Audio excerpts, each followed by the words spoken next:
Hello and welcome to my channel. Thanks to everyone who liked, subscribed and commented on my videos. I really appreciate it. I hope you enjoy these next 3 clips that are coming up and hope you're all keeping well.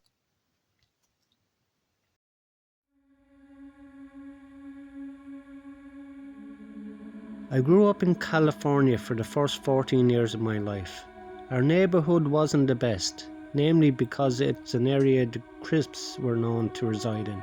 If you don't know, the Crips are members of one of the biggest Los Angeles street gangs. My best friend, who I always called Stevie D, lived 2 doors down. We had other friends of course, but we would often hang out, just he and I. We'd usually ride our bikes together around town or play video games, just basic kid stuff. When we were 12, we were biking around the neighbourhood one night and decided to visit a well-known abandoned house. It had been uninhabited for many years, because no one would buy it for whatever reason. When we pulled up on our bikes to the front of the house, Stevie points to the window and said, "Look."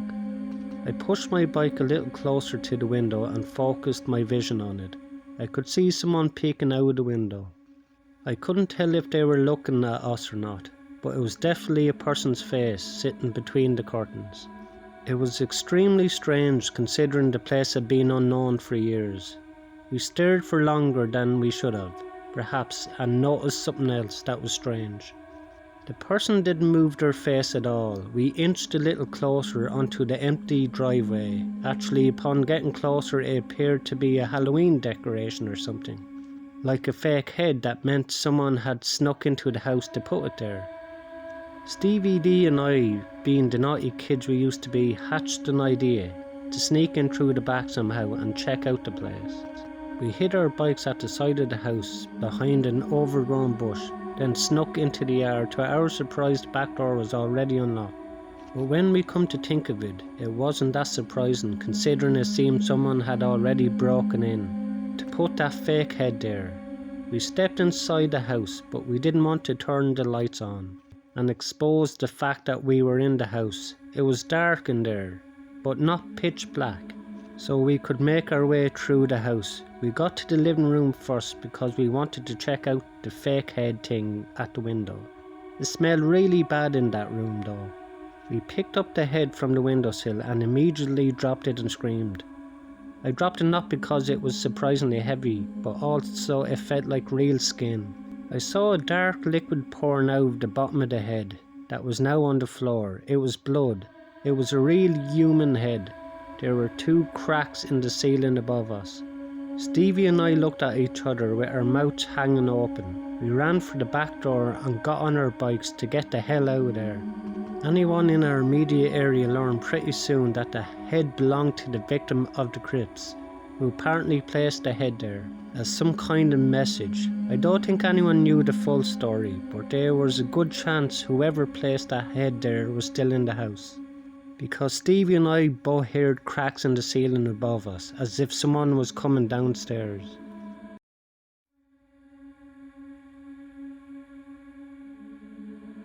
It was a dangerously stormy night. Everyone in my family was doing their own thing. I was in my room watching TV. My parents were in the living room watching some comedy show, and my sister was playing video games upstairs. I usually enjoyed stormy nights like this, because it made me feel relaxed. I was relaxed until there was a monstrous bang on my window. I jumped up and looked outside. There was someone outside my window, but the large amount of rain pouring down the window kind of blurred his face. He started pounding at my window again.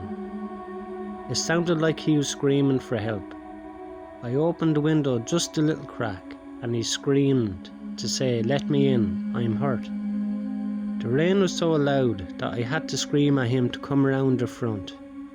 Then I shut my window. I ran down to the living room to tell my dad that there's a man who seems to be in distress and screaming for help outside, and then comes the knocks and shout for help at our front door. My dad was about to open the front door, but I stopped him. I said wait, because I wasn't sure if it was a good idea. That's when the phone rang. and on the TV it displayed the caller ID. It was our next door neighbour. My dad ran to pick it up, and when I heard him say, "Holy fuck, no way," I knew something was wrong. He hung up the phone and said stay away from the door. He didn't explain why, he just went to the window to peek at the front step. That is where he said he saw a guy crouched down, pounding on the door, hiding some kind of large sharp tool. My dad yelled through the door at the man to go away before the cops got here. Then he actually got on the phone with the cops. Eventually the man outside gave up and he disappeared. The next time we checked, when my dad was on the phone with the neighbour, he told my dad that he saw some homeless looking guy rummaging through his shed and came out with a large chopping axe. The cops found the crazed man wandering around the streets, and it made it into newspapers a few days later.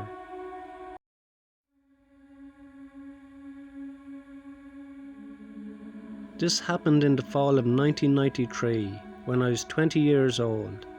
In the interest of context, this was before I started college, and I was working in the material prep department of the plastics factory on the night shift. I was the only woman in the department, and my male co-workers were initially skeptical that I could handle this job, but I proved myself and earned their respect. It was hard work, but on the plus side it also put me in the best shape of my life. This was also about the same time that I dumped my abusive boyfriend. He's verbally, emotionally and physically abusive, as well as an alcoholic. This fact, more than anything, is probably why I got myself into this situation in the first place. I had just gotten off work and it was about 1:30 AM. My car was running on fumes, so I stopped at a local gas station to fill up. While I was pumping gas, a woman about my age approached me, looking a bit nervous and scared. She said that she had been at her boyfriend's house, and they had a fight. She walked to the gas station to use the payphone to call a friend to pick her up. On her way to the station, a car pulled up as she was walking, and the guys inside started catcalling and harassing her. With a slight movement of her head, she indicated the car that was parked off to the side by the gas station dumpsters. I saw a large light green car, like a Caddy or Lincoln, with at least 2 or 3 shadowy figures inside. She said they threatened her and she was too scared to call her friend and wait. The woman was neat, well dressed and didn't seem high or drunk or anything like that. She just seemed really nervous and freaked out. So I didn't even hesitate. I finished pumping my gas and told her to hop into the car and that I'd take her home. At that time on the weeknight, there was little traffic, so I booked it right out of the gas station and asked her where she lived. She kept twisting around in the seat to see if the car was behind us, and when I asked her to put the seatbelt on, she ignored me and kept looking for the car. I assumed she was just scared. A few blocks down the road, however, I noticed she was looking around the car and she started asking me about money. "Where's your purse? Where's your bag? I need money. You need to give me some money." My stomach sank. I have this woman in my car and now she's going to rob me. Fuck. But when I thought about it, robbery just didn't make much sense. I was driving a 1985 Chevette, affectionately nicknamed Shitbox, and was wearing my work clothes, a ratty t-shirt and jeans with combat boots. I did not look like a person with a lot of cash, primarily because I wasn't a person with a lot of cash. She twisted around in the seat again and started yelling. There. She didn't sound scared anymore. I checked the rear view and sure enough the light green car is right behind me. She started cackling and bouncing up and down in the seat. "My boys are gonna fuck you up, bitch. They're gonna fuck you up."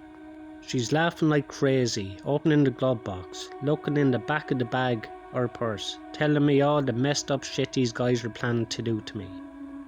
Now, if I had just been smart, I would have driven to the police station. Actually, if I had been very smart, I would have called the cops from the gas station and waited with her until they arrived. That would have been the intelligent thing to do. Unfortunately, none of this crossed my mind until later.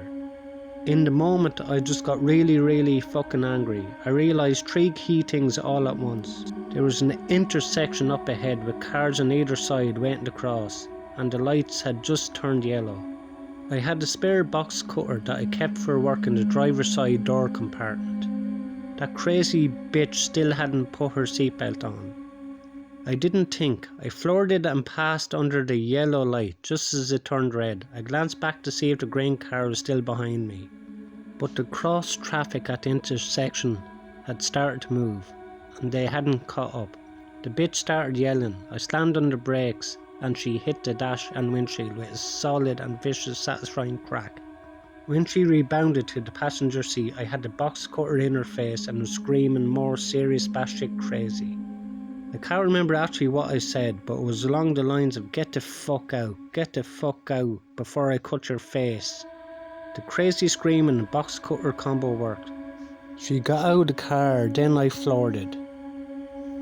Nothing like this has happened since, but it was one of the scariest things I ever had to go through. Hopefully it doesn't happen to anyone else.